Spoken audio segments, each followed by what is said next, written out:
الرحمن الرحيم. الحمد لله والصلاة والسلام على رسول الله محمد وآله وصحبه ومن والاه. سورة القمر سورة مكية و55 آية. بابەتە کانیشی ناوە ڕۆکەکەی وان بابەتی عەقیدەیین و لە ناو بابەتە عەقیدەییەکاندا زۆرتر تەهدید و هەڕەشەی تێدا نەبوو کەسە خراپەکارەکان و تاوانبارەکان کە لە سەرەتای سوورەتەکەیدا خوای گەورە باسی موعجزەیەکی گەورەی پێغەمبەرایەتی و نزیکبوونەوەی قیامەت دەکا و پاشان هەڵوێستی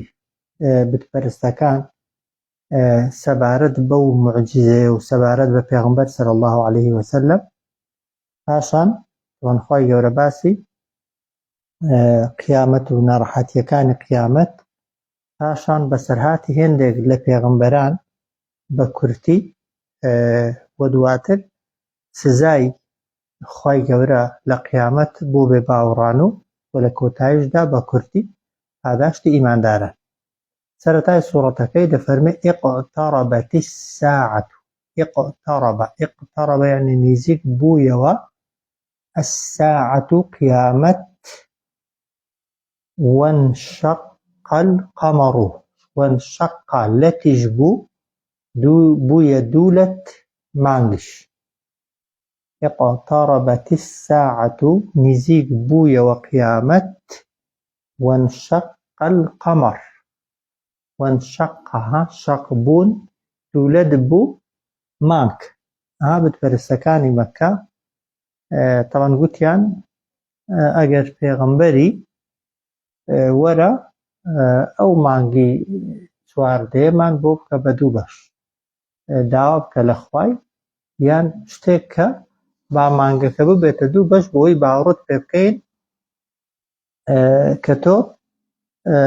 پێغەمبەری خوای. پێغەمبەری صلی الله عليه وسلم دوعای کرد، پاڕایەوە، خوای گەورە تەوان فەرمانی پێکرد کە بە پەنجە ئیشارەت بۆ مانگی بکە کە مانگەکە هەر لە ناوەڕاستیدا بوو، مانگی چواردە یا پازدە. بە ئەمری خوای تەوان مانگەکە بوو بە دوولەت، نەک خەتی پێداهات، بوو بە دوو بەش. بەشێکیان دەفەرمون چوویە سەر کێوی سەفا، بەشەکەی دیکەیان چوویە سەر کێوی قەیقاعان کە لێک دوور بووە، کە دیتیان بتپەرستەکان ئەوجار گوتیان سەحەرنا موحەممەد، یان جادووی لێ کردووین، هێڵی لە چاوەکانی ئێمە کردووە. با چاوەڕێکەین ئەگەر خەڵکی دەوروبەری مەککەش هاتن ئەوانیش وەکو ئێمە مانگیان بە دوو بەشی دیبوو، دیارە تەوان موحەممەد پێغەمبەرە و ئەو کاتە خۆ ناتوانێت چاوی هەموو خەڵکی تێکدات و فێڵ لە چاوی هەموو خەڵکی کە هات، چونکە سحر یعنی خەڵەتاندن و چاو بەستەکی لە کەسی بەرامبەر. کە خەڵک هات جا هەندێک دەڵێن نوێنەریان نارد بۆ دەوروبەری، لێشی دەفەرمون چاوەڕێیان کرد تا خەڵک هات، دواتر هەموو خەڵکە گوتیان بەڵێ ئەو شەوە مانگ دوو بەش بوو، مانگەکە دوولەت بوو و دوای ماوەیەک مانگەکە بەیەکەوە نووسایەوە. کە ئەوانەی ئیدعای هاتوونە سەر مانگ و ئەوانە دەکەن، ئەگەر ڕاست بێت تەوان دەڵێن شوێنەواری لەتبوونی مانگەکەی ئێستاشی هەر پێوە دیارە. جا کە خەڵکی دیکە شاهیدیاندا، ئەو جارەی گوتیان وەڵا ئەوە سحرێکە، هێندە بە قووەتە، بەردەوام بوو، گشتی بووە، هەم لە ئێمەی سحرەکە کردو، هەمی لە دەوروبەرەکەی سحری کردو و چاوی ئەوانشی تێکداوە. خوای گەورە باسی ئەو موعجزەیەی دەکا کە ئەوە هەم نیشانەی پێغەمبەرایەتی پێغەمبەرە صلی الله عليه وسلم و هەمیش یەکێکە لە نیشانە بچووکەکانی نزیکبوونەوەی قیامەت کە چەند ساڵ پێش ئێستا تێپەڕیوە، 1400 ساڵە پێش ئێستا. تەمەن ئەو کاتی خوا دەفەرمێ نزیک بۆتەوە، وایە ئێستا ئەوەندە ساڵەش تێپەڕیون، بێگومان ئێستا لەو کاتی زۆر نزیکتر. اقتربت الساعة نزیک بوویەوە قیامەت، وانشق القمر دوولەت بوو مانگ. وئن یەڕەو، خوا دەفەرمێ ئەگەر ببینن ئایەتەن يعني هەر جۆرە نیشانە و معجزەیەک يعرض پشت هەڵدەکەن لە ئیمان هێنان ويقول دەڵێن سحر مستمر دەڵێن جادوویەکی بەردەوامە کە لە ئێمە و لە خەڵکی دیکە کراوە وئین یەڕەو ئەگەر ببینن چێ ببینێ بتپەرستەکانی مەککە بێ باوەڕەکان ئایەتەن هەر بەڵگە و نیشانەیەک ئایەتەن یعنی هەر بەڵگە و نیشانەیەک لەسەر چی لەسەر پێغەمبەرایەتیەکەت چ دەکەن يعرض پشت هەڵدەکەن بەوەندە واز ناهێنن ويقول دەڵێن سحر مستمر ئەوەی کە بەسەر ئێمەدا هاتووە یا ئەوەی پیشانی ئێمە داوە جادوویەکە و جادووەکەش بەردەوامە یعنی دەمێنێتەوە بەسەر شوێنەوارەکەی بەسەر ئێمە و هەروەها بەسەر دەور و بەریشماندا تەواوە ئەگەر ببینن هەر نیشانەیەک پشت هەڵدەکەن دەڵێن ئەوە سحر و جادوویەکە بەردەوامە و وەک دەڵێ دەمێنێتەوە لەسەرمان و لەسەر دەور و بەریشمان یعنی خەفەتیان لێمە خۆ چونکە ئەوەی داوایان کرد بۆت هێنان یعنی ئەگەر بەڵگەی کەش داوا بکەن و بۆیان بێنی هەر هەمان موقفیان دەبێت جا دەفەرمێ وەکەذەبوو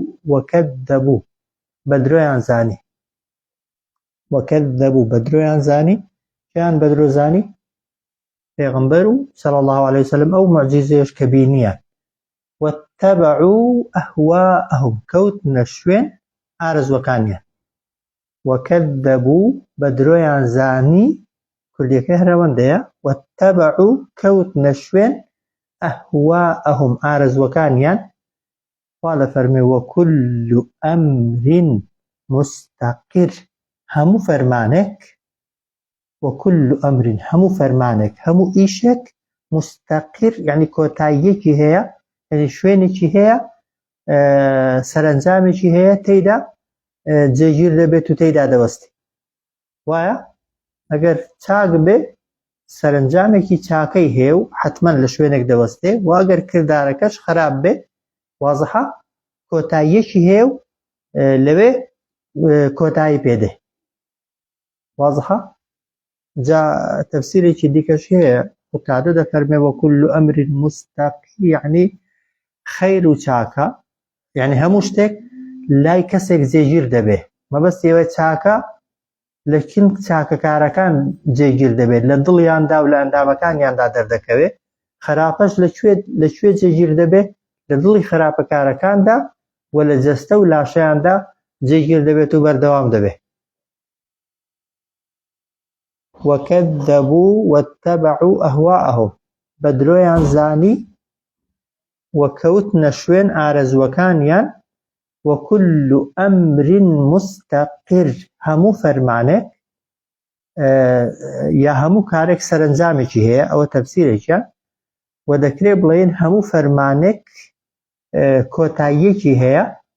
يان ذكري بلين همو شتك همو فرمانك لشوينك دوسته لشوێنێک کۆتایی پێدێ چاک بێ یا خراپ بێ وازحە وەکەذەبوو واتبعوا ئەهواءهم بە درۆیان زانی کەوتنە شوێن ئارەزوەکانیان هەموو فەرمانێک هەموو کارێک لە شوێنێک جێگیر دەکرێت و سەرنجامێکی هەیە ئەوجار وەلەقەد جاءهم سوێن بەخوا و بەبێ گومانی هات بۆیان من الأنباء لە دەنگ و باس و بەسەرهاتی ئومەتانی پێشوو ما فيه کە لەناو ئەو بەسەرهاتانەدا هەیە مزدەجەر شتانێک کە دەبێتە ئامۆژگاریکار یا سەرزەنشکار کرد وازەحە وەلەقەد جاءهم سوێن بەخوا و بەبێ گومانی هات بۆ بتپەرستەکانی مەککە من الأنباء لدنگ و باس و بەسەرهاتی پێشینان ما فيه کە لەناو ئەو بەسەرهاتانەدا هەیە مزدەجەر یعنی ئامۆژگاری کەرێک شتێک کە سەرزەنشتیان کات یان سەرکۆنەیان کات یان هانیاندا بۆ وازهێنان لە خراپە و لە خراپەکاری لە نەتیجە و ئەنجامەکانیان مزدەجەر یعنی ئەو کەسەی زەجری بەرامبەرەکەی دەکات زەجری دەکانی لۆمەی دەکات لەسەر خراپەکانی وهانی دەدا بۆ واسهێنان لە خراپە و ئەنجامدانی چاک وەلەقەد جاءهم سوێن بەخوا و بەبێ گومانی هات بۆیان من الأنباء لە دەنگ و باس و بەسەرهاتی ئومەتانی پێشوو ما یعنی شتانێک کە فیه لە ناویدا بوون مزدەجەر یعنی ئامۆژگاریکار شتانێک کە دەبوونە مایەی ئامۆژگاریکردنی ئینسان یان سەرزەنشتکردنی ئینسان و لۆمەکردنی لەسەر خراپە و تاوان واضحە ئەو جارخوا دەفەرمێ حیکمەتون بالغە ئەو قورئانە ئەو سیفە حیکمە یعنی پڕیەتی لە دانایی بالغە لە ئەو پەڕی فەساحەت و بەلاغەت و ڕەوانبێژی و داناییشدایە حیکمەتون بالغە یعنی داناییەکە لە ئەو پەڕی دانایی لە ئەو پەڕی ڕوونی لە ئەو پەڕی ئاشکرایی بەڵام خوا دەفەرمێ فەما تغنی النذر هیچ سوودێکی ئەو فەمایە هەندێک دەفەرمون بەمعنە ئەی شەی یعنی چ شتێک ئیستیفادە دەگەیەنێ پێیان لەو ئامۆژگاریکەرانە و لەو ترسێنەرانەی کە بۆیان هاتووە فەما تغنی النذر فەما تغنی چ سوودێکی پێگەیاندن النذر یعنی ئەو ئاگادارکەرەوە و ترسێنەرانەی کە بۆیان هاتوون جا ترسێنەرەکان چین ئاياتی قورئانین کە بەردەوام ئینسان دەترسێنن لە تاوان لە خراپە لە سەرنجام لە عقوبە لە قیامەت لە دواڕۆژ بەڵام خوا دەفەرمێ با بۆشیان بێت و لێشی تێگەی بن و لێی حاڵی بن بەڵام سوودیان لێ نەبینیوە و قازانجیان لێ نەکردووە واضحە حیکمەتون بالغە ئەو قورئانە داناییەکە لە ئەو پەڕی ڕوونی و ڕەوانی و ئاشکراییدا فەما تغنی النذر چ سوودێک دەگەیەنێ بە ئەوان النذر ئەو ئاگادارکەرەوە و ترسێنەرانەی کە بۆیان هاتووە واضحە و دەشکرێ بڵێن هیچ سوودێکی پێ نەگەیاندن ئەو ئاگادارکەرەوە و ترسێنەرانەی کە بۆیان هاتبوو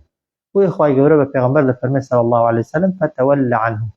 ڕوویان لێوەرگێڕە پشتیان تێکە لێیان گەڕێ فتول عنهم پشتیان تێکە وازیان لێ بێنە بەڵام یەومە ڕۆژێک دێ یەدعو بانگ دەکا الداعی بانگکەرێک إلى شيء نكر بۆ شتێک کە زۆر ترسناک و سامناکە و ئەوان بەلایەنەوە زۆر سەخت و قورس و ناخۆشە کە مەبەستی قیامەتە بانگکەرەکە کێیە ئیسرافیلە کە فوڵ بە سووردا دەکا جارێک فەرمان و ئەمری مردن و لە ناوچوون دەردەکا و جارێک بانگیان دەکا بۆ زیندوو بوونەوە و هەندێک دەفەرمون جاری سێمیش بانگیان دەکا بۆ کۆبوونەوە و خڕبوونەوە لە دەشتی مەحشەر یعنی ئەگەر هەر بەخسێت ناکەن لێیان گەڕێت تا ئەو کاتی ئەگەر ئێستاش ناترسێن و پند وەرناگرن و دەرز وەرناگرن ئەو کاتە دەزانن چیان چاندووە و عاقبەتێکی خراپ چاوەڕێیان دەکا فتول عنهم واز پشتیان تێکە وازیان لێبێنە یەومە ڕۆژێک دێ یەدعو الداعی بانگ دەکات بانگکەرێک إلى شيء بۆ شتێک کە نوکر زۆر سامناک و ترسناکە و زۆر لەسەر دڵیان قورس و سەخت واضحە جا کە بانگ کران چیان لێدێ جواب دەدەنەوە یا جواب نادەنەوە بێگومان جواب دەدەنەوە بەڵام خوش عن ئەبصارهم زەلیل و شۆڕ دەبێت چاوەکانیان خوشە یعنی نزم دەبێتەوە شۆڕ دەبێتەوە چاوەکانیان شۆڕبوونەوە یعنی کەسێک ئەگەر ڕووی نەبێت لە بەرامبەر کەسی بەرامبەردا سەری هەڵێنە یان خراپەیەکی وای کردبێ ڕووی تەماشاکردنی نەبێ ئاوا سەری دادەخا خوش عن ئەبصارهم یعنی دادەخەن چاویان نزمی دەکەنەوە چاویان بینینەکانیان یەخڕوجونە بەڵام دێنە دەرێ من الأجداثی لە گۆڕەکانیان وەکو چی کەئەنەهم شێوەیان لە کاتی هاتنە دەردا وەکو ئەوە وایە جەڕادون منتەشر کلۆ بن بەڵام پەرش و بڵاو بوونەوە کلۆی پەرش و بڵاو کلۆتان دێون کە لە شوێنێک توان ئەگەر یەک قلقل نا کە شوێنێک ساڵی وا هەیە خوای گەورە کلۆی زیاد لە ئەوەی خۆی دێنێ کە بەرهەم و زراعەت و کشت و کاڵ و شتی دەخوات و لە ناو دەبا کلۆ تەبیعەتیان وایە هەر لە شوێنی خۆیان ڕاناوەستن بەردەوام هەڵدەپەڕن دەجوڵێن بەڵام ئیتیجاهێکی دیاریکراویان نییە بۆی بچن دەجوڵێ لە قیامەتش مرۆڤ کە زیندوو دەبێتەوە لای کەمی دەکرێت یان دەکرێت بڵێن مرۆڤی بێباوەڕ کە زیندوو دەبێتەوە وەک دەڵێ سەرگەردان سەر لێ شێواو حرەکە دەکا دەڕوە بەڵام هەر یەکەی بەلایەکیدا دەڕوە کەس وەک دەڵێ نازانێت ئیتیجاه و ڕووی ڕۆیشتنەکەی ڕوو لەکوێ حاڵێ خش عن ئەبصارهم شۆڕ و کزە ئەبصار یعنی چاوەکانیان بینینەکانیان يخرجون من الأجداث دێنە دەرێ لە گۆڕەکانیان كأنهم شێوەیان وەکو جەڕاد منتەشر کلۆی پەرش و بڵاو وایە واضحە ئەو جار خوا دەفەرمێ مهطعین یعنی بە خێرایی و بەڕاکردن دەڕۆن إلى الداعی بۆ لای بانکەرەکە ئەوە نییە بڵێ جا تااقەتم نییە و ناتوانم و جا زیندوو نابمەوە و لێرە دەبمەوە چونکە دەزانێ عاقبەتی خراپە بەڵام ناچارە بەدەست خۆی نییە مهطعین یعنی مسرعین یعنی زۆر بە خێرایی گوێڕایەڵی ئیچێ دەبن إلى الداعی بانکەرەکەی دەبن وەڵامی بانکەرەکەی دەدەنە مهطعین إلى الداعی وەڵامی بانکەرەکەی دەدەنەوە بە خێرایی يقول الكافرون دەڵێن ئەوانەی کە بێ باوەڕن لەو حاڵەتەیدا هذا يوم عسير ئەوە ڕۆژێکی سەختە ئەوە ئیشارەتە بۆ ئەوەی کە بەس کافر وا دەڵێ ئیماندار مەرج نییە لەو سەختی و لەو ناڕەحەتی و لەو ناخۆشیەیدا بێت چونکە ئیماندار پێشتر ژیانێکی دیکەی بەرزەخی بەڕێ کردووە وایە لەوێ هەموو ڕۆژێک شوێنی خۆی پیشاندراوە ئەگەر بەهشتی پیشاندرا بوو بێ دەزانێت ئەگەر ئێستاش نەوعێک ناڕەحەتی و ناخۆشی هەبێ نەتیجەکەی ڕۆیشتنە بەرەو بەهشت بۆی حەزی لێتی حاڵێ یان لە سەرەمەرگدا کە پێشەوەی ڕۆح دەرچێ خوای گەورە شوێنی خۆت پیشان دەدا جا ئەوەی کافرە دەزانێت بەرەو جەهەنەمەیە بۆی ئەوانەی کافرن دەڵێن هذا يوم عسير ئەوە ڕۆژێکی زۆر سەخت و قورس و گرانە لە شوێنی کەشەمانە على الكافرين غير يسير بۆ بێ باوەڕان ئەو ڕۆژە ئاسان نییە مهطعين إلى الداعي گوێڕایەڵ یعنی وەڵام دەدەنەوە بە خێرایی ئیبانکەرەکەی يقول الكافر دەڵێت ئەوانەی کە بێ باوەڕن هذا يوم عسير ئەوە ڕۆژێکی سەخت و گران و قورس جا خوای گەورە هەر بۆ بیرهێنانەوەی هەم بتپەرستەکانی مەکە بۆی ترسن و هەمیش بۆ دڵنەوایی پێغەمبەر صلی الله عليه وسلم بۆی بزانێ هەر قڕیشیەکان نین لە بەرامبەر پێغەمبەرەکان داوەستاون و باوەڕ بە پێغەمبەرەکان ناهێنن خوای گەورە چەند نمونەیەکمان بیر دەخاتەوە دەفەرمێت کە دەبەت قبلهم بە درۆیان زانی لە پێش ئەوانیشدا وان پێغەمبەرەکەی خۆیان قەوم و نوح گەلی نوح كذبت بە درۆیان زانی قبلهم لە پێش ئەواندا قەوم و نوح گەلی نوح کیان بە درۆ زانی تەوان پێغەمبەرەکەی خۆیان کە نوحە فكذبوا عبدنا خوا دەفەرمێت بە درۆیان زانی بەندەی ئێمە کە نوح بوو وقالوا پێیان دەگوتی مەجنون پێیان گوت شێتە بۆ دەستدەوەستان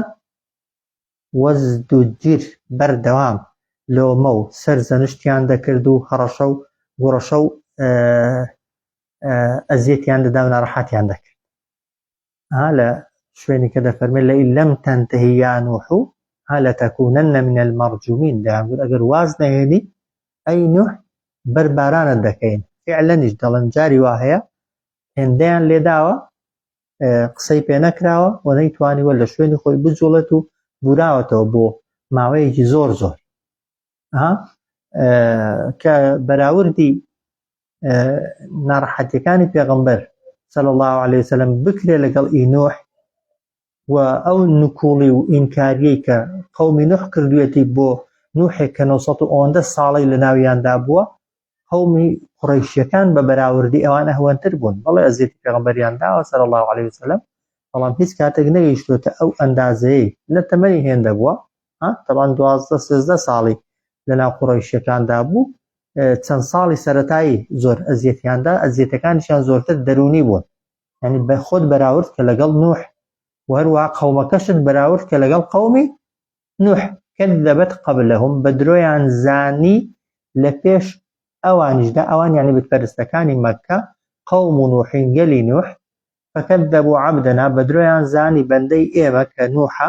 وەقالوا پێیان گوت مەجنون، شێتی، وەزدوجیر، بەردەوام لۆمە و سەرجەنشتیان دەکرد و ئەشکەنجە و ئازاریان دەدا. ئەویش فەدەعا ڕەبەه، پاڕایەوە لە پەروەردیگاری، دەعا پاڕایەوە لە چێ؟ ڕەبەه، لە پەروەردیگاری، فەرمووی ئەننی، بێگومان من مەغلوب معنی بێهێزم، بێدەسەڵاتم، فەنتەصیر، ئەی خوایە تۆ بۆ خۆت سەرم خە بەسەر کافرەکاندا. جا طبعاً ئەوە نییە هەر ڕۆژی یەکەم بوو بێ بە پێغەمبەر، ساڵی یەکەم بوو بێ بە پێغەمبەر وەڕەس بوو بێ و داوای لە ناوچوونی قەومەکەی کردبێ. دوای 950 ساڵ و دوای ئەو هەموو ئەشکەنجە و ئازار و ناڕەحەتیانە کە وەکو وتم جاری وهەیە هێندەیان لێداوە، وەک دەڵێن لە شوێنی خۆی بوراوەتەوە کە بەهۆش خۆی هاتۆتەوە، لە جیاتی دوعایان لێ بکە وتوێتی اللهم اغفر لقومی فإنهم لا يعلمون، وەکو دوعای پێغەمبەری خۆمان، خوایە لەگەلەکەم خۆش بە چونکە ئەوان نازانن. بەڵام کە خوا خەبەری پێدا قەومەکەت تەواو کەسی تێدا نەماوە خێری تێدا بێت و کەسی دیکە ئیمانت پێ ناهێنێ، ئەوجا دوعای لێ کرد. فەدەعا ڕەبەه، پاڕایەوە لە پەروەردیگاری، فەرمووی ئەننی، بێگومان من مەغلوب، ئەنی سەر دەکەون بەسەرمدا، بێدەسەڵاتم، بێهێزم، لاوازم، فەنتەصیر، خۆت سەرم خە. خوای گەورە چی کرد؟ فەفەتەحنا، کردمانەوە،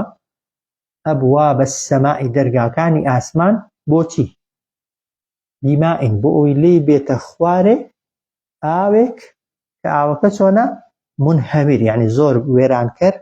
بە لێزمە و بە خوڕ، بە قووەت. جا فەتەحنا، عولەما دەفەرمون یعنی فەئەرسەلنا یا فەئەنزەلنا، ناردمانە خوارێ لە ئاسمان دەکرێت، بەڵام فەتەحنا بۆ خۆی معنای ئەوە یعنی کردمانەوە، کردنەوەکە چونکە طبعاً باران لەکوێ دەبارێ؟ لە خودی ئاسمانێ، لە هەورەکان تۆزەی بەسەرێمەوە هەندە دوور نینە، بەڵام لەبەرەوەی لە لای ئاسمانێ ڕادێ وایە و قەرار و بڕیارەکە لە ئاسمانێ ڕادێ، لەلایەن خوایەوە دەدەنە ئاوەکە لە لای ئاسمانە، یعنی لەسەرێ ڕادەنە ئاسمان نا، بڕۆ سەر هەوران وەختی بارانێ تاو ساوێکە ئاسمانێکی ساف وە دەزان هیچ لە گۆڕێ نییە لێ. فەفەتەحنا عەلەیهم، یعنی کردمانەوە بەسەریاندا دەرگاکانی ئاسمان، دەکرێ بڵێن بارانمان بەسەریاندا لە ئاسمانەوە، بیمائین منهەمیر، بارانێکی بەخڕ و بە لێزمەی توندی وێران کرد. تاو فەفەتەحنا معنای کەلیمەکان، کردمانەوە دەرگاکانی ئاسمان بە ئاوێک، یعنی بۆ ئەوەی لێی بێتە خوارێ ئاوێک کە منهەمیر بێت، زۆر بەهێز بێت، زۆر بە خوڕ بێت، بە لێزمە بێت، ئەو جار یان وێرانکەر بێت، هێندە بە خوڕ و بە قووەت بێت، خەڵکی ئەوە شوێنەکان وێران کرد. وایە ئەگەر تەفسیر و کێشین تەنها مەفهومەکەی وەرگرین، دەکرێ بڵێن لە ئاسمانەوە بارانێکی بەهێز و بە قووەت و وێرانکەرمان بەسەردا باراندن، ئەوە لە ئاسمانێڕا. دواتر وەفەجەرنە الئەڕض عویونا، و هەڵیشمان قوڵاند لە زەوی چەندان کانیاو، تەنانەت لە تەنور و لە شوێنی ئاگردانەکانیش ئاو دەهاتە دەرێ. وەفەجەرنە الئەڕض، هەڵمان قوڵاند، هێنامانە دەرێ لە زەویش، عویون، چەندان کانیاو. جا چ بوو؟ فەلتەقە الماء، یعنی ئاوەکان یەکتریان گرت، ئاوەکان بە یەکتر گەیشتن، ئاوی ئاسمانێ لەگەڵ ئاوی زەوی، عەلا ئەمرین، لەسەر ئەو فەرمانەی بەو شێوازەی قەد قودر کە ئەندازەگیری بۆ کرابوو لەلایەن خواوە. وایە خوا چەند قەراری لەسەردا بوو، خوا چەند بڕیاری لەسەردا بوو، ئەوەندە لە ئاسمانێ باری، ئەوەندە لە زەوی هاتە دەرێ، چەندیش بەرز بوویەوە، ئەوەندەی کە خوا لە لەوح المەحفوظ و پێشتر قەراری لەسەردا بوو، بڕیاری لەسەردا بوو کە بەشی ئەوەی بەرز بوویەوە کە یەک کەس و یەک گیاندار و یەک ڕوح لەبەر لەو شوێنە نەمێنێت. کوڕەکەی نوح کە لافاوەکە هات بەرەو کوێ ڕوودەڕۆی، بەرەو شاخی دەڕۆی، نوح بانگی دەکرد وەرە سەرکەوە بە ڕزگارت ببێ، ئەو دەیگوت چونکە کەس ناتوانێت بپارێزێ، دەیگوت نا من دەسمە شوێنێکی بەرز و بڵێن ئاو نامگاتی، بەڵام ئاوەکە گەیشتە ئەوێش. والحاصل وفجرنا الأرض هێنامانە دەرێ لەو زەویە چەندان کانیاو فالتقى الماء ئاوەکان بە یەکتر گەیشتن، ئاوی ئاسمان و ئاوی زەوی على ئەمر بەو شێوازە بەو جۆرەی قەد قودر کە ئەندازەگیری بۆ کرابوو و لەلایەن خوا فەرمانی لەسەر درابوو. واضحە؟ ئەوجار وحەمەلناه ئێمە هەڵمان گرت نوح على ذات ألواح لەسەر ذاتی ئەلواح کەشتێک کە لە تەختەی دار دروست کرابوو و دووسوڕ و لەگەڵ چەند بزمارێک. کەشتێکە کۆمەڵێک تەختەدار بوون لەگەڵ چەند بزمارێکی کە بە بزمارەکان تەختەکان لێک درابوون و بوو بە کەشتی لەسەر ئاوەکەی دەڕۆیشت و پێیان ڕزگار بوو. وحەمەلناه هەڵمان گرت نوح سەلامی خوای لێبێ على ذات ألواح على يعني سفينة ذات ألواح بۆخۆی ئەوەیکی مەحذوفی لێە کەشتێکە ناوی نەهاتوە سیفەتەکەی هاتووە لەسەر کەشتێک کە چی هەبوو ذات ئەلواح کۆمەڵێک پێک هاتبوو لە کۆمەڵێک تەختە و دووسوڕ لەگەڵ کۆمەڵێک بزمار. واضحە؟ ئەوجا تەجری ئەو کەشتێ دەڕۆی بأعیوننا لەژێر فەرمانی چاودێری ئێمەدا. ئەوەش چ بوو جەزاءن ئەو تەجری بأعیوننا کەشتێکە دەڕۆی بە فەرمانی ئێمە لەژێر چاودێری ئێمەدا. ئەو ئاوە نەک کەشتێکە ئەو ئاوەی کە ناردمان ئەو لافاوەی کە دروستمان کرد جەزاءن سزایەک بوو لیمەن کانە کوفر بۆ ئەو کەسانەی کە پێشتر بێباوەڕ بووبوون لە بەرامبەر نیعمەتەکانی خوادا سپڵە بووبوون پێنەزان بووبوون و ئامۆژگاریان وەرنەگرت. جەزاءن ئەو لە ناوبردن و سزایە لیمەن کانە بۆ کەسانێک بوو کە پێشتر کوفرها بێباوەڕ بوون یان دەکرێت بڵێن سپڵە و پێنەزان بوون لە بەرامبەر نیعمەتەکانی خوا و لە بەرامبەر پێغەمبەرەکان. تا ئەوجا دەفەرمێ وەلەقەد تەڕەکناها سوێن بەخوا ئێمە ئەو بەسەر هاتەمان هێشتۆتەوە ئایەتەن بۆی ببێتە مای هەند و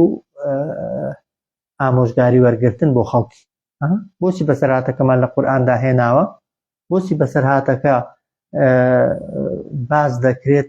و دەخوێندرێتەوە؟ بۆی دەرس و عیبرەتی لێ وەربگرێت. وەلەقەد تەڕەکناها سوێن بەخوا ئێمە هێشتومانەتەوە ئەو بەسەرهاتە لە ناو کتێبە ئاسمانیەکاندا ئایەتەن بۆی ببێتە پند و ئامۆژگاری. بەڵام خوا دەفەرمێ فەهەل من مدەکر ئایا کەسێک هەیە ئامۆژگاری لێ وەربگرێ؟ خەڵک ئامۆژگاری لێ وەردەگرێ لێوە دەست و عیبرەت وەردەگرن؟ بێگومان تەوان خەڵکێک ئامۆژگاری وەردەگرێ بەڵام کەم. وەلەقەد تەڕەکناها ئایەتەن سوێن بەخوا هێشتمانەوە ئەو بەسەرهاتە وەک ئایا بە نیشانە فەهەل من مدەکر ئایا کەسێک هەیە پند و ئامۆژگاری لێ وەرگرێ؟ جا خوا دەفەرمێ فەکەیفە کانە عەذابی وەنوذوڕ دەبێ چۆن بوو بێ لە ڕابردوودا سزای من وهروەها وەنوذوڕ وهروەها هەڕەشەی من بۆ ئەو کەسانێکی ئیمانیان بە پێغەمبەر نەهێناوە صلی الله عليه وسلم یان بە پێغەمبەران نەهێناوە. فەکەیفە کانە لافاو ئێمە خۆ لافاوی وامان نەدیوە لە ناویدا بمرین و دەوروبەرمان هەر کە تۆزێک ئاو هەڵدەستێ یان کە بەڕسم دەبینی لە شوێنێک ئاو دێکە هیچ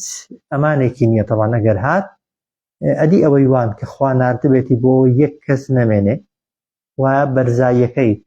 بەقەد بەرزای شاخەکان بێ دەبێت ترسناکی و سامناکیەکەی لە چیدا بێ خۆخوا هەمان ئاسمانی هەرماوە وایە هەورەکانی هەرماون ئەو عەرزەشی کە ئەو کاتی ئاوی لێ هەڵقوڵاندووە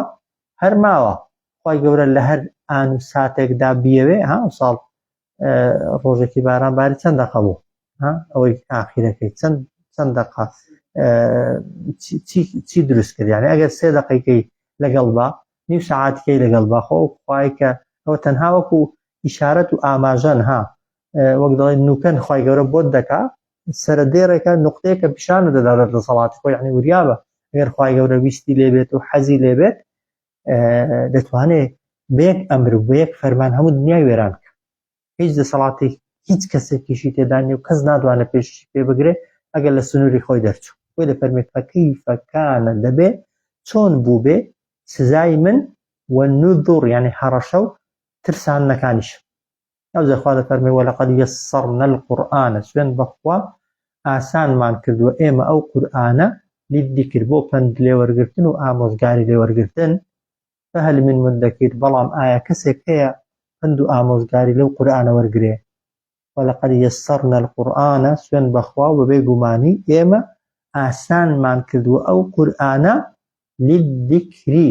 بۆ پند و ئامۆژگاری لێوەرگرتن هەم بۆ تەمان خوێندن بۆ لەبەرکردن بۆ بیر لێکردنەوە بۆ ئامۆژگاری وەرگرتنیش وایە جا ئەگەر بوترێ خوێندنەکەی فێربوونی خوێندنەوەکەی قورسە وایە لەبەرکردنەکەی قورسە مەزەهێشتنەوەکەی قورسە بەڵام خۆ سیرکردن و تەماشاکردن و لێوەربوونەوە و پند و ئامۆژگاری لێوەرگرتنی زەحمەتی تێدا نییە کە کامیشیان لە هەمان گرنگترە ئەو پند و ئامۆژگاری لێوەرگرتنە خودی قورئان خوێندن ئیلا فاتحە هێندێک ئەوان لەنەبێ واجب و فەرز نین لەسەر هەموو کەسێکی وایە بەڵام پند لێوەرگرتن و ئامۆژگاری لێوەرکردن بۆ هەموو کەسێک سوێن بەخوا ئاسانمان کردو ئەو قورئانە بەجە ئەو کاتوا دەڵێ خوا کە تەوان نەبەنووسین هەبوو بەو شێوازەی وایە نەخەڵک خوێندەواری هەبوو بەو شێوازەی ئەی ئێستا ئەو هەموو وەسائلانە ئەو هەموو خەڵکە کە دەتوانێت بیخوێنێتەوە ئەو هەموو خەڵکی کە خوێندەواری هەیە ئەو هەموو تەکنۆلۆژیایی کە ئێستا خزمەتی قورئانی پێکراوە و ئینسان دەتوانێت بە هەموو زمانێک یان بە زمانی خۆت بە چەند شێواز بتەوێت دەتوانیت لە معناکەی لە ناوڕۆکەکەی ورد ببیەوە ئینسان چ عوزرێکی هەیە بێگومان هیچ عوزرمان نیە سوێن بەخوا ئاسانمان کردووە جا خی گەورە لە هەر سەردەمێکیدا کەسێک مسەخەر دەکا بۆ ئاسانکە لە سەردەمی پێغەمبەردا پێغەمبەر لە ناویاندا بوو صلی الله علیه وسلم ئەگەر تێی نەگەیشتانە پێغەمبەر بۆی ڕوندەکردنەوە دواتر خی گەورە لە هەر سەردەمێکدا چەند عولەما و زانایەکی ناردوون هەر یەکیان بە شێوازێک خزمەتی ئەو قورئانەی کردووە و ئاسانکاری کردووە بۆ فێربوون و هەروەها بۆ تێگەیشتن و پند و ئامۆژگاری لێوەرگرتن کە بە سەدان بە هەزاران پەرتوک و کتێب و مجەلەدات نووسراون کە پیت بە پیت و وشە بە وشە دەرس و عیبرەتەکانیان بۆ دەرهێناوین کە ئەو کاتە دەبا بۆ خۆت دانیش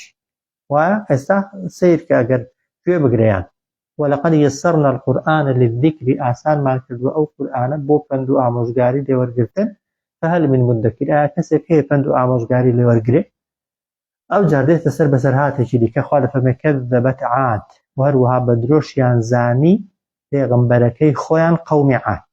طبعا قەومی عاد یەکەم لە سوورەتی نەجمیشدا وتی عادن الأولى وتمان یەکەم قەوم یەکەم گەل کە دروست بوون دوای قەومی نوح قەومی عاد بوون بە درۆیان زانی قەومی عاد پێغەمبەرەکەی خۆیان کە هوودە بەڵام خوا دەفەرمێ فەکەیف کان عەذابی وەنوذر دەبێ چۆن بوو بێ سزای من بۆ قەومی عاد کاتێک کە پێغەمبەرەکان بە درۆ زانیوە وەنوذر و هەروەها ئەو هەڕەشە و ئینزار و ترساندنانەشی کە من بۆم ناردوون دەبێ چەندە سامناک بوو کەذەبەت عاد بە درۆیان زانی گەلی عاد پێغەمبەرەکەی خۆیان کە هوودە فەکەیف کان عەذابی وەنوذر دەبێت چۆن بوو بێ سزای من و هەروەها هەڕەشە و ئاگادارکردنەوە و ترساندنەکانم ئەوجا خوا بۆ خۆی باز دەکات دەفەرمێ ئینا ئەرسەلنا عەلەیهم ریحا بێگومان ئێمە ناردمانە خوارێ بەسەریاندا بایەک کە بایەکە چۆن بوو ریحنەی بای بەهێز بای بە قووەت سەرسەر کە زۆر سارد و بەهێز بوو سەرسەر ینی باەکی سارد کە لورەی دێ دەنگی دێ حاڵین زۆر جارێکە گوتمان لە قورئاندا کەوترا ریح ینی بای غەزەب کەوترا ریاح ینی باەکان ئەوانەی شنەبا و ئەوانەی کە خزمەتی مرۆڤ دەکەنوها بۆ تەلقیحات و سوودی مرۆڤ خوای گەورە دەیانێرێ وەکو ڕەحمەت حاڵێت ئەو بای غەزەبە ئینا ئەرسەلنا عەلەیهم ئێمە ڕەوانەمان کردە سەریان باەکی بەهێز سەرسەر زۆر سارد و لورە و دەنگی لێدەهات فی یەومی نەحسین لە ڕۆژێکی زۆر شوم زۆر دژوار ئەجار مستەمر ئەو باە بە بەردەوامی مایەوە لەسەریان ئەوە نەبوو تەنها بێت و بڕوە باەکە مایەوە لەسەریان تاچ کاتێک هەتا ئەو کاتەی هەر هەمویانی لەناو برد وە کۆتا کەسی کوشت کە ثەمانیەتە سەخەرەها عەلەیهم سەبع لەیال وثەمانیەتە ئەیام حەوت شەو و هەروەها هەشت ڕۆژ بەبەردەوامی ئەو باە ساردە بەهێزە کە ئێستا دەیگەینێ باەکە وێرانکاری و بەهێزیەکەی چەند بووە ئینا ئەرسەلنا عەلەیهم بێگومان ئێمە ڕەوانەمان کردە سەریان ڕەشەبایەکی ساردی بەدەنگ فی یەومی نەحسین لە ڕۆژێکی زۆر نەحس ینی شوم ینی سەخت قورس ئەوجار مستەمر ئەو باەش باەکی بەردەوام بوو وەخوا بە بەردەوامی هێشتیەوە لەسەریان چی دەکرد باەکە تەنزیع الناس هەڵی تەنزیع ینی هەڵی دەگرتن خەڵک لە شوێنی خۆی خەڵکەکەی لە شوێنی خۆی نەچەقی بوون بەڵام ئەگەر فەرزەن بە زەویشەوە چەقیبانە ئەو شتانەشی لەناو عەرزیش دابوون شتەکەی هەڵدەقەندن دار و درەخت و ئەوەی هەیەیان بوو لە ڕێگەوە دەری دێنا مرۆڤەکانیشی لە شوێنی خۆی هەڵدەگرت دەفەرمێت کەئەنەهم شێوەیان وەکو چی وابوو وەکو ئەعجاز و نەخلین وەکو قەدی دارخورمایەکی منقەعیر وابوو وەکو قەد ئەعجازەکە ینی قەدی دارخورمایەکی منقەعیر ینی فرەدراو لەسەر زەوی کەوتوو لەسەر زەوی کە هیچ ئەوەی تێدا نەمێنێ کەوشک دەبێت و ناوکەکەی دەخورێت فڕە دەدرێت تەنها توێکڵی دەمێنێتەوە ڕێک وەکو ئەوەی وابوون خەڵک تەنزیع الناسە خەڵکەکەی هەڵدەگر لە شوێنی خۆی هەڵی دەقەن لە شوێنی خۆی کەئەنەهم شێوەی خەڵکەکە لەو کاتەدا وەکو ئەعجاز و نەخلین لەک یعنی قەدی دارخورمایەکی منقەعیر ینی فرەدراو کەوتوو لەسەر زەوی وابوو دیسان خوا دەفەرمێت فەکەیفە کانە عەذابی وەنوذر دەبێ چۆن بوو بێ سزای من و هەروەها ترساندن و هەڕەشەکانی من ئەو خەڵکە پێی تەنبێ نەبوو بێت یان خەڵک ئێستا پێی تەنبێ نەبێت فەکەیفە کانە دەبێت چۆن بێت بیر ناکەنەوە دەبێت چۆن بوو بێت و چۆن بێ سزای من وەنوذر و ئاگادارکردنەوە و ترساندن و هەڕەشەکانیش دیسان جارێکی دیکە خوا دەفەرمێ وەلەقەد یەسەرنا القورئانە للذیکر سوێن بەخوا بەبێ گومانی ئێمە ئاسانمان کردووە بۆتان ئەو قورئانە بۆ پند و ئامۆژگاری لێوەرگرتن فەهەل من مدەکیر ئایا کەسێکتان هەیە پند و ئامۆژگاری لێوەرگرێ سوێن بەخوا ئاسانمان کردووە ئەو قورئانە بۆ پند و ئامۆژگاری لێوەرگرتن ئایا کەسێک هەیە پند و ئامۆژگاری لێوەرگرێت و پێی تەنبێ بێ ئەوجار دەفەرمێت کەذەبەت ثەمود بالنذر کەذەبەت ثەمود و بە درۆشیان زانی گەلی تەموود چ شتێکیان بە درۆ زانی بالنذر یعنی ئەو ترسێنەر و ئاگادارکەرەوانەی کە بۆیان هاتبوون کە نذورەکە لێرە مەبەستی ساڵح پێغەمبەرە سەلامی خوای لێبێ حاڵێ پێغەمبەرەکەیان ترسێنەرەکەیان ئاگادارکەرەوەکان بە درۆیان زانی گەلی تەموود بالنذر ترسێنەرەکەی خۆیان ئاگادارکەرەوەکەی خۆیان کە چێ بوو کە ساڵح بوو فەقالوا وتیان چی ئەبەشەرا منا واحدا ئەبەشەرا ئایا مرۆڤێک لەناو ئێمەدا کە بەتەنیایە نەتەبیعه ئێمە هەمووان بەدوای کەوین ئەبەشەرا منا ئایا مرۆڤێک لەناو ئێمەدا کە بەتەنهایە نەتەبیعه ئێمە هەمووان بەدوای کەوین دەیانگوت ئیننا بێگومان ئێمە ئیذەن ئەگەر بەدوای ئەو یەک کەسە کەوین هەموو بەیەکەوە لەفی ضەلالین ئێمە لەناو گومڕایی و سەرلێشێواویداین والسعر وهروها يعني جادو سحر مع الكراو توشي شيتي بوي سعور يعني لقى السحر زيادة سعورك يعني عند الجنون يعني شيتي توشي شيتي بوي يعني يما ديار عقل ما لدزدا واضحة فقالوا وتيان أبشرا منا آية يك مروف لنا وإيمدا كبتنهايا أبشرا منا واحدا آية يك بشر يك مروف كلنا وإيمدا بتنهايا نتبعه إيما شويني كوين إنا بقمان إيما إذن أجر واب كين شوين أو يك كسا كوين لفي ضلال لقم رأي وسر شواوي داين والسعر وهروات شيت يجبونو سرمان للشواه تمام أو زافاد فرمي ألقي الذكر عليه هر خلقكها داود ألقي نردرا وتخواري الذكر آموشقاري عليه بسر أو يكسدا من بيننا لزيات إيما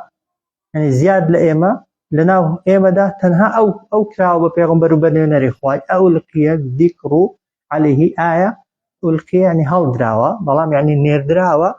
الذكر آموشقاري عليه بسر أو كسدا من بيننا لنا وإيما دا من بيننا يعني لزيات إيما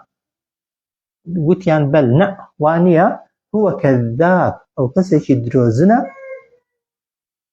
الشير خوب زلزانشة ديوت خوي هالكشة بسر ماندا لناش خواش ديوائنا كردوا ألقي الذكر آية هل دراوة يعني نردراوة خواري آموشقاري بسر أو يكسدا من دوننا لزيات إيما يالنا وإيما دا بل نا هو كذاب أو كذا كذنا كاذب هكذا يعني زور دروزنا الشير يعني الخصوص خوب زلزانو ديوت ها خوي هالكيش لنا وماندا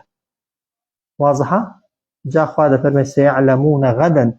لمود واد زانن سيعلمون يعني لمود واد زانن غدا كبياني داهات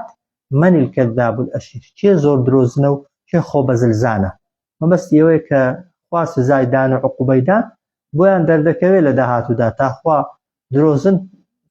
صالح پیغمبر یا قومکیتی خوب زلزان صالح پیغمبر يعني أو كسانية كخوان بجورة ترقت ولا صالح كان عيب بدواي صالح يكونوا اعتراف ببيغمبرات كيف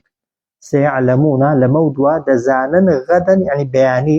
بياني ما بس قيامته يعني أو كاتيك خواس زان بودنيري من الكذاب شي دروزنكيو الأشر شش خوب زلزانكيو هاتك ما وانيا إنا بقمان إيما خواد فرمي مرسل الناقة مرسل يعني الروانا ما نكرد بويان وشتر فتنة لهم بوي ببتا ماي تاقي كردنو بويان داوان كرد لصالح يقول أنا قرر پیغمبري وشتريكي قورة وتايبة وآمان بو بين داري لبردكي كبيان وابو محالة كدعاي كرد طبعا خواي قورة دعاكي قبول كرد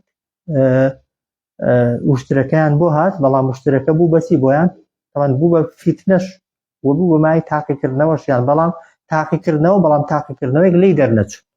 إنا مرسل الناقة بقمان إيمان روانا كري يان هنا درسكرو نيرري واشتركين يعني إيما واشترك من هنا وتدري لبل إيما واشترك من ناردوا بلا فتنة لهم بو تاقي كرنوي أوان بلام خواد فرمي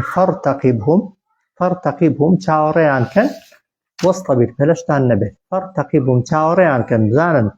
لبرانبر أو معجزة دا سدكن واصطبر آرامج بقر إنا مرسل الناقة بقمان إيما روانا ما انكرت واشتر يان هينا ما ندربويان واشتر لبر فتنة لهم بو تاقي كرنويان فارتقبهم تاوريان كان زانا هذا برامبر معجزة كذا هالويستيان تيا واصطبر الآرامج بكر سراتك توانا بو بلان باب من ودرس فيه صلى الله على سيدنا محمد وعلى آله وصحبه أجمعين.